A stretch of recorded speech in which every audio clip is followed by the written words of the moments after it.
পূর্বাজ লাইফস্টাইলে সবাইকে স্বাগত জানাচ্ছি। আশা করি সকলে ভালো আছেন।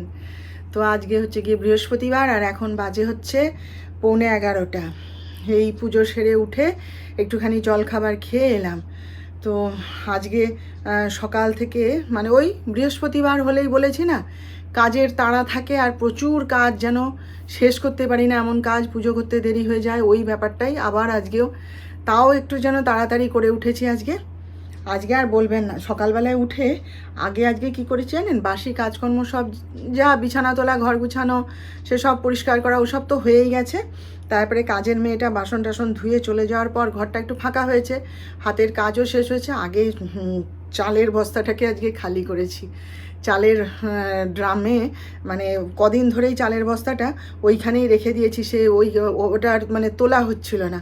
আমি বলি না, আগে আমি ওর কালকে রাতে শোয়ার সময় মনস্থ করে রেখেছিলাম যে আজকে ওটাকে খালি করব, তারপরে অন্য কাজ করব। তো আগে সকালবেলায় উঠে ওইটাকে আগে মানে ক্লিয়ার করেছি, ড্রামে তুলে দিয়েছি চালটাকে।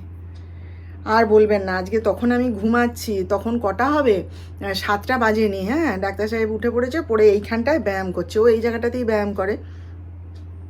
হঠাৎ ওই চিৎকার, কি হয়েছে না, ও ব্যায়াম করতে করতে দেখেছে এই যে ঘরের এইখান দিয়ে একটা নাকি বিছা, একটা এত বড় বিছা এখন কোথা দিয়ে যে ঢোকে সেটাই আমি বুঝতে পারি না, জানেন। ঘর জালনায় জাল লাগানো রয়েছে, দরজার তলায় তো গার্ড দিয়ে দিয়েছি। আসলেই দরজা খোলা হয় তো তখন মনে হয় ঢুকে যায়।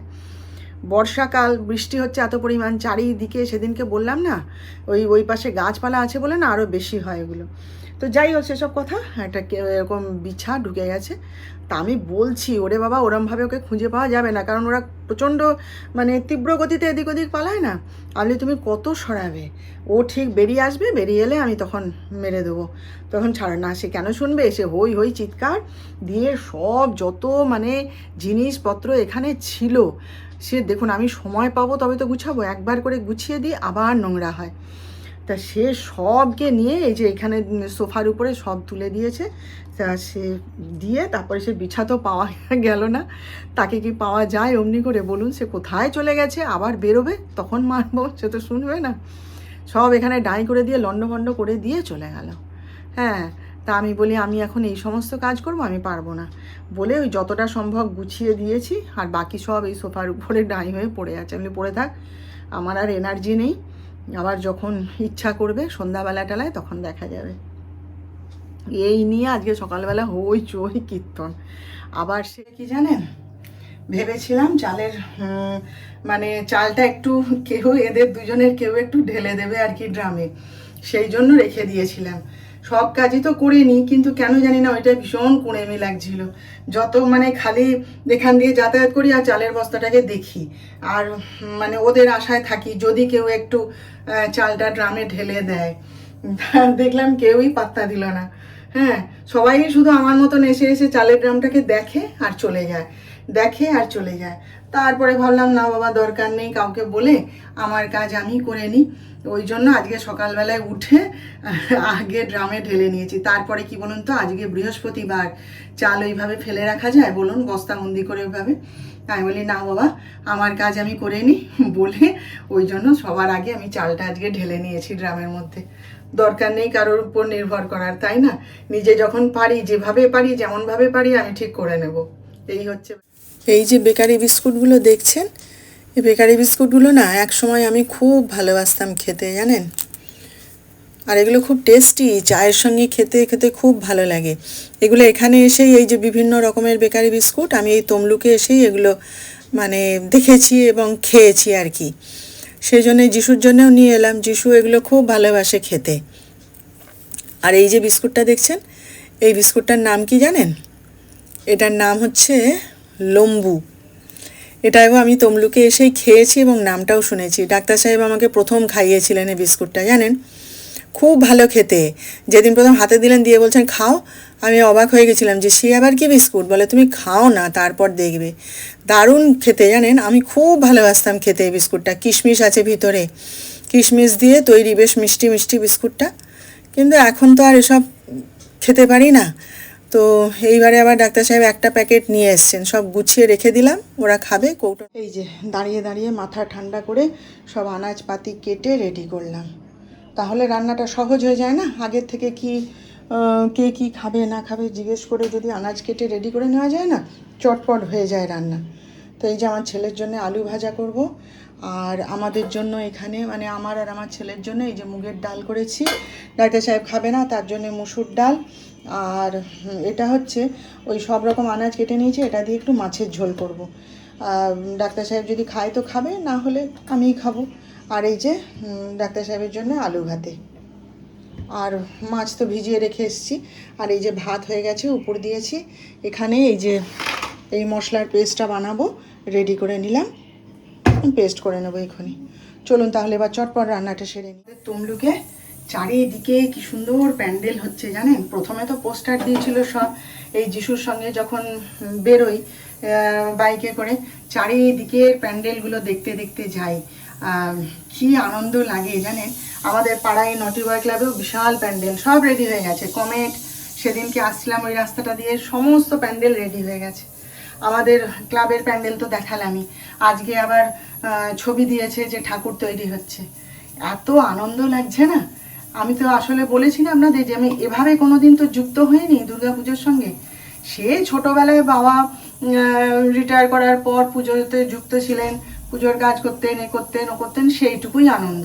কিন্তু এইভাবে সরাসরি নিজেকে যুক্ত করা, সেটা তো কোনো দিন হয়নি।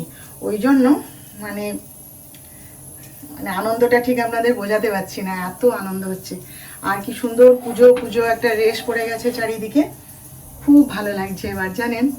সেগুলো আমি সব যখনই আসি না রাস্তা দিয়ে, ওই প্যান্ডেলগুলো দেখতে দেখতে দেখতে দেখতে আসি।